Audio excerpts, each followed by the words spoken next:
வணக்கம். தினத்தகவல் செய்திகள். தமிழ்நாடு பள்ளி கல்வித்துறை சார்பாக மாநிலம் முழுவதும் உள்ள அரசு பள்ளிகளில் மாணவர் திறன் மேம்பாட்டுக்கான கலை திருவிழா நடத்தப்பட்டு வருகிறது. இதில் ராமநாதபுரம் மாவட்ட ஒருங்கிணைந்த பள்ளி கல்வி சார்பாக நடத்தப்பட்ட அரசு திறனாய்வு தேர்வில் கடலாடி ஒன்றியத்துக்கு உட்பட்ட ஒன்னகரம் கிராமத்தில் செயல்படும் ஊராட்சி ஒன்றிய நடுநிலைப்பள்ளி மாணவர்கள் பங்கேற்று பள்ளிக்கு பெருமை சேர்த்துள்ளனர். இவர்களில் கலைத்திறன் போட்டியில் வெற்றி பெற்ற கன்னிராஜபுரம் கிராமத்தைச் சேர்ந்த கருத்தையா அந்தோணி மரிய செல்வம் தம்பதியினரின் மகள் மாணவி தீவிகாவை பாராட்டி பொன்னகரம் கிராமத்தைச் சேர்ந்த திரு மூக்காண்டி ரூபாய் 1100 ஊக்கத்தொகை வழங்கி கௌரவித்தார்.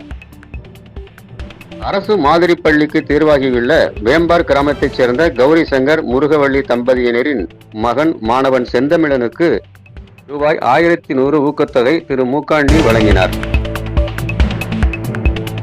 உதவித்தொகை வழங்கிய திரு மூக்காண்டி அவர்களுக்கு பள்ளியின் சார்பாக நன்றி தெரிவிக்கப்பட்டது.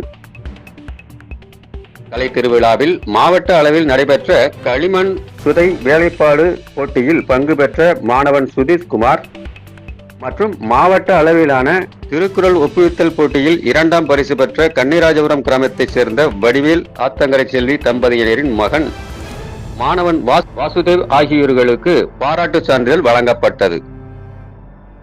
மாவட்ட அளவில் நடைபெற்ற இந்த கலை திருவிழாவில் பங்கேற்க மாணவ மாணவியர்களுக்கு ஊக்கமளித்த பள்ளியின் தலைமை ஆசிரியர் திருமதி ஜான்சி மற்றும் SMC தலைவி ராதா ஆகியோரை மாணவர்களின் பெற்றோர்கள் வெகுவாக பாராட்டினார்கள்.